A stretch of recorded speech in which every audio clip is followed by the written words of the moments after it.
ಅವ್ರಿಗೂ ಗೊತ್ತಿಲ್ಲ. ಕುಮಾರಸ್ವಾಮಿ ಅವ್ರ ಮನೆ ಬೇಜಾರು ಮಾಡ್ಕೊಂಡ್ರು, ಇವತ್ತು ಚಾಲನೆ ಕೊಡಕ್ ಬರ್ತಿದ್ದಾರೆ. ನನಗೆ ಮಾನ್ಯ ಗೌರವಾನ್ವಿತ ಕುಮಾರಸ್ವಾಮಿ ಸಾಹೇಬ್ರೆ, ದಯವಿಟ್ಟು ನಮ್ಮ DK ಸಾಹೇಬ್ರ ಬಗ್ಗೆ ಸರ್, 40 ವರ್ಷ ಕಷ್ಟಪಟ್ಟು ಒಬ್ಬ ರೈತನ ಮಗ ಇಷ್ಟು ದೂರ ಬರೋದು ನೀವು ಅನ್ಕೊಂಡ ಸುಲಭ ಅಲ್ಲ ಸರ್. ನೀವು ಬರೋವಾಗ ನಿಮ್ಮ ತಂದೆ ಒಂದು ರಾಜಮಾರ್ಗ ಹಾಕೊಟ್ಟಿದ್ರು, ಆದ್ರೆ DK ಸಾಹೇಬ್ರಿಗೆ ಅಂತ ರಾಜಮಾರ್ಗ ಇರಲಿಲ್ಲ. CBI ED ಯಾವನಿಗೂ ಇರಲಿಲ್ಲ. ಬಿಜೆಪಿ ಅವ್ರಿಗೆ DK ಸಾಹೇಬ್ರಿಗೊಂದು ಕೂದು ಮುಟ್ಟೋ ತಾಕತ್ತು ಇಲ್ಲ. ಇವತ್ತು ಎಷ್ಟೇ ಸ್ಟ್ರಗಲ್ ಆದ್ರೂ ಕರ್ನಾಟಕದಲ್ಲಿ ಪಾರ್ಟಿ ಕಟ್ಟಿ ಇವತ್ತು ಒಬ್ಬ ಸಾಮಾನ್ಯ ಹುಡುಗನು ಏನಾದ್ರೂ ಸಾಧಿಸಬಹುದು ಅನ್ನೋದಕ್ಕೆ ಸಿದ್ದರಾಮಯ್ಯ ಸಾಹೇಬರು, DK ಶಿವಕುಮಾರ್ ಸಾಹೇಬರು ನಮ್ಮೆಲ್ಲರಿಗೂ ನಿದರ್ಶನ. ನಾನು ಈ ವೇದಿಕೆಯಲ್ಲಿ ಬಹಳ ದಿನದಿಂದ ಬೆಂಗಳೂರು ಗ್ರಾಮಾಂತರ ಜಿಲ್ಲೆ ಜನತೆಯ ಮನಸ್ಫೂರ್ತಿಯಾಗಿ ಒಂದು ಮಾತು ಕೇಳಬೇಕು ಅಂತಿದ್ದೀನಿ. ನಿಮ್ಮ ಮನೆ ಮಗನಾಗಿ ಸುರೇಶ್ ಅಣ್ಣ ಇಷ್ಟು ದೂರದಲ್ಲ, ನಮ್ಮ ಸುರೇಶ್ ಅಣ್ಣಗೆ ಗ್ರಾಮಾಂತರ ಜನ ಮೋಸ ಮಾಡಿದ್ರಿ ಸರ್. ನಾನು ಅವ್ರ ಅಭಿಮಾನಿಯಾಗಿ ಹೇಳ್ತಾ ಇದ್ದೀನಿ, ನಿಜವಾಗ್ಲೂ ಅವ್ರ ಮನೆ ಮಗನಾಗಿ ಹಳ್ಳಿಗಳಲ್ಲಿ ಅವರು ಅಷ್ಟು ಕಷ್ಟಪಟ್ಟು ಇವತ್ತು ಮಾಡಿದ್ರು. ನನಗೆ ನಂಬಿಕೆ ಇದೆ, ನಮ್ಮ ಸುರೇಶ್ ಅಣ್ಣ ಮತ್ತೆ ಗ್ರೇಟ್ ಲೀಡರ್ ಆಗಿ ಈ ರಾಜ್ಯದ ಒಂದು ಮುನ್ನುಡಿ ಬರೆಯುವ ನಾಯಕ ಆಗಿ ನಮ್ಮ ಸುರೇಶ್ ಅಣ್ಣ, DK ಶಿವಕುಮಾರ್ ಸಾಹೇಬರು ಮತ್ತೆ ಮುನ್ನೆಲೆಗೆ ಬರ್ತಾರೆ.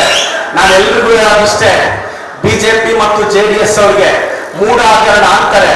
ರಾಜ್ಯಪಾಲರು, ಗೌರವಾನ್ವಿತ ರಾಜ್ಯಪಾಲರು ನೋಟಿಸ್ ಕಳಿಸ್ತಾರೆ. ನೆನ್ನೆ ಗೌರವಾನ್ವಿತ ರಾಜ್ಯಪಾಲರು ದೆಹಲಿಗೆ ಹೋಗ್ತಾರೆ, ಇವತ್ತು ಸಂಜೆ ದೆಹಲಿಯಿಂದ ವಾಪಸ್ ಬರ್ತಾರೆ. ಯಾಕೆ ಇಷ್ಟು ಆತುರದ ನಿರ್ಧಾರ ರಾಜ್ಯಪಾಲರ ಕಚೇರಿ ತಗೊಂಡು ಅನ್ನೋದು ನನ್ನ ಪ್ರಶ್ನೆ. ರಾಜ್ಯಪಾಲರ ಬಗ್ಗೆ ಪ್ರಶ್ನೆ ಮಾಡುವಷ್ಟು ದೊಡ್ಡವರು ನಾನಲ್ಲ, ಆದ್ರೆ ಅಷ್ಟು ಆತುರದ ನಿರ್ಣಯ ರಾಜ್ಯಪಾಲರ ಕಚೇರಿಗೆ ಅವಶ್ಯಕತೆ ಇರ್ಲಿಲ್ವಾ ಅನ್ನೋದು ಒಂದಿದೆ. ನಾನು ಎಲ್ರಿಗೂ ಹೇಳ್ತೀನಿ, ನಮ್ಮ ಸಿದ್ದರಾಮಯ್ಯ ಸಾಹೇಬರು, ನಮ್ಮ DK ಸಾಹೇಬರು ಯಾವುದೇ ತಪ್ಪು ಮಾಡಿಲ್ಲ, ಯಾವುದೇ ತಪ್ಪು ಮಾಡಿಲ್ಲ. ಇವತ್ತು ಕಾಂಗ್ರೆಸ್ ಪಕ್ಷ 5 ಗ್ಯಾರಂಟಿ ಕೊಟ್ಟಿದೆ ಸರ್, 50,000ಕ್ಕೂ ಹೆಚ್ಚು ಕೋಟಿ ಬಡವರಿಗೆ. ಬಿಜೆಪಿ ಅವರು ಹೇಳ್ತಾರೆ ಅದಾನಿ ಅಂಬಾನಿ ಟ್ಯಾಕ್ಸ್ ಅವಾಯ್ಡ್ ಮಾಡೋವಾಗ ಆರ್ಥಿಕತೆ ಬಗ್ಗೆ ಕೊಟ್ಟೇ ಇಲ್ಲ. ಕೂಲಿ ಮಾಡೋರಿಗೆ, ಬಡವರಿಗೆ, SC ST ಗಳಿಗೆ, ದಲಿತರಿಗೆ, ಹಿಂದುಳಿದವರಿಗೆ ನಾವು 2,000 ರೂಪಾಯಿ ಕೊಟ್ಟರೆ ಅವ್ರಿಗೆ ಆರ್ಥಿಕತೆ ಕುಸಿಯುತ್ತಂತೆ. ಬಿಜೆಪಿ ಅವರಿಗೆ ಒಬ್ರು ಕೂಡ ವಿಜೇಂದ್ರ ಅವರು, ಮಾನ್ಯ ವಿಜೇಂದ್ರ ಅವರೇ, ಯಡಿಯೂರಪ್ಪನವ್ರ ಮಗ ಅನ್ನೋ ಎಲಿಜಿಬಿಲಿಟಿ ಬಿಟ್ರೆ ಮತ್ತೆ ಯಾವ ಎಲಿಜಿಬಿಲಿಟಿ ಇದೆ ಸರ್ ನಿಮ್ಗೆ?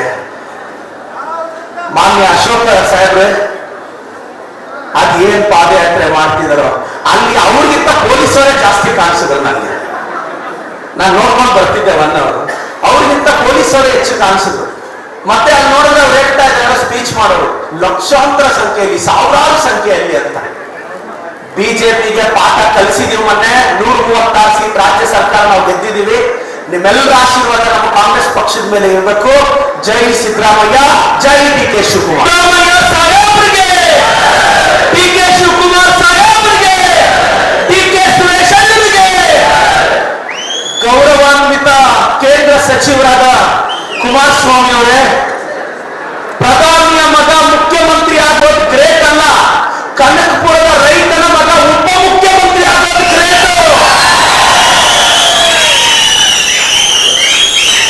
OBC ಸಮುದಾಯದ ವ್ಯಕ್ತಿ ಈ ರಾಜ್ಯದ ಮುಖ್ಯಮಂತ್ರಿ ಆದ್ರೆ ಕುಮಾರಸ್ವಾಮಿ ಅವರೇ, ವಿಜೇಂದ್ರ ಅವರೇ, ನಿಮ್ ಕೈಯಲ್ಲಿ ಸಹಿಸಕ್ಕಾಗ್ತಿಲ್ಲ.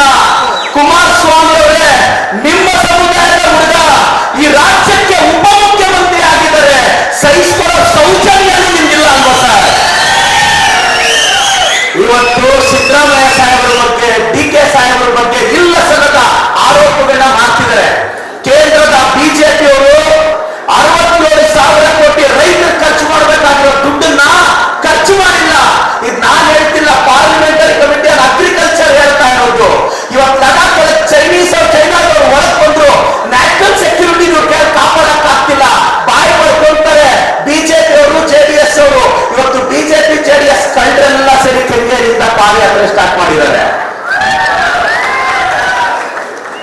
ಕಳ್ಳರು ಸ್ಟಾರ್ಟ್ ಮಾಡಿದ್ದಾರೆ ಇವರು, ಎಲ್ಲ ಕಳ್ಳರು. ಪಾದಯಾತ್ರೆ ಯಾಕೆ ಮಾಡ್ತಿದ್ದಾರೆ ಅವ್ರಿಗೂ ಗೊತ್ತಿಲ್ಲ.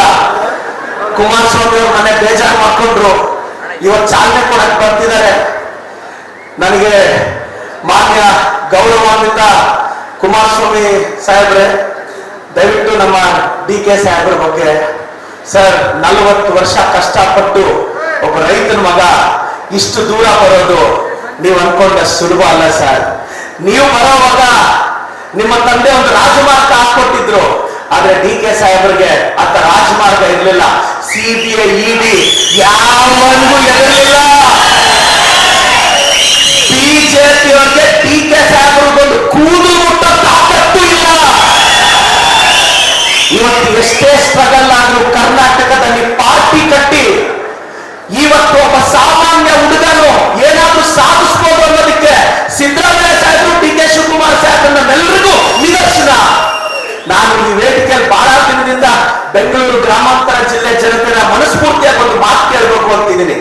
ನಿಮ್ ಮನೆ ಮಗನಾಗಿ ಸುರೇಶ್ ಅನ್ನ ಇಷ್ಟು ದುಡ್ರಲ್ಲ, ನಮ್ ಸುರೇಶ್ ಅನ್ನಾಗೆ ಗ್ರಾಮಾಂತರ ಜನ ಮೋಸ ಮಾಡಿದ್ರಿ ಸರ್. ನಾನು ಅವ್ರ ಅಭಿಮಾನಿಯಾಗಿ ಹೇಳ್ತಾ ಇದ್ದೀನಿ, ನಿಜವಾಗ್ಲೂ ಅವ್ರ ಮನೆ ಮಗನಾಗಿ ಹಳ್ಳಿಗಳಲ್ಲಿ ಅವರು ಅಷ್ಟು ಕಷ್ಟಪಟ್ಟು ಇವತ್ತು ಮಾಡಿದ್ರು. ನನಗೆ ನಂಬಿಕೆ ಇದೆ, ನಮ್ ಸುರೇಶ್ ಅಣ್ಣ ಮತ್ತೆ ಗ್ರೇಟ್ ಲೀಡರ್ ಆಗಿ ಈ ರಾಜ್ಯದ ಒಂದು ಮುನ್ನುಡಿ ಬರೆಯುವ ನಾಯಕ ಆಗಿ ನಮ್ಮ ಸುರೇಶ್ ಅಣ್ಣ, ಡಿ ಕೆ ಶಿವಕುಮಾರ್ ಸಾಹೇಬರು ಮತ್ತೆ ಮುನ್ನೆಲೆಗೆ ಬರ್ತಾರೆ. ನಾನೆಲ್ರಿಗೂ ಹೇಳೋದಿಷ್ಟೇ, ಬಿಜೆಪಿ ಮತ್ತು ಜೆಡಿಎಸ್ ಅವ್ರಿಗೆ ಮೂಢ ಹಗರಣ ಅಂತಾರೆ. ರಾಜ್ಯಪಾಲರು, ಗೌರವಾನ್ವಿತ ರಾಜ್ಯಪಾಲರು ನೋಟಿಸ್ ಕಳಿಸ್ತಾರೆ. ನೆನ್ನೆ ಗೌರವಾನ್ವಿತ ರಾಜ್ಯಪಾಲರು ದೆಹಲಿಗೆ ಹೋಗ್ತಾರೆ, ಇವತ್ತು ಸಂಜೆ ದೆಹಲಿಯಿಂದ ವಾಪಸ್ ಬರ್ತಾರೆ. ಯಾಕೆ ಇಷ್ಟು ಆತುರದ ನಿರ್ಧಾರ ರಾಜ್ಯಪಾಲರ ಕಚೇರಿ ತಗೊಂಡು ಅನ್ನೋದು ನನ್ನ ಪ್ರಶ್ನೆ.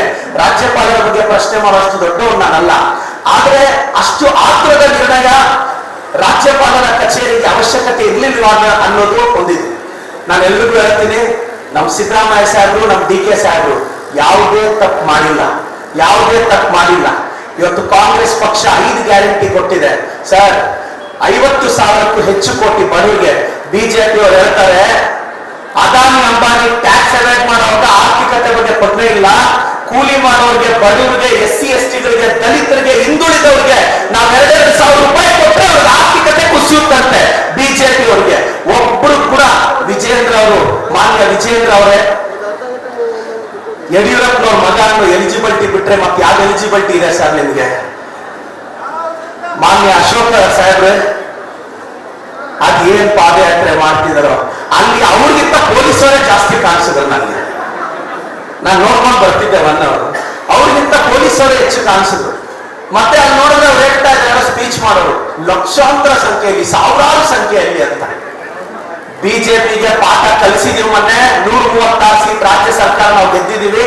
ನಿಮ್ಮೆಲ್ಲರ ಆಶೀರ್ವಾದ ನಮ್ಮ ಕಾಂಗ್ರೆಸ್ ಪಕ್ಷದ ಮೇಲೆ ಇರಬೇಕು. ಜೈ ಸಿದ್ದರಾಮಯ್ಯ, ಜೈ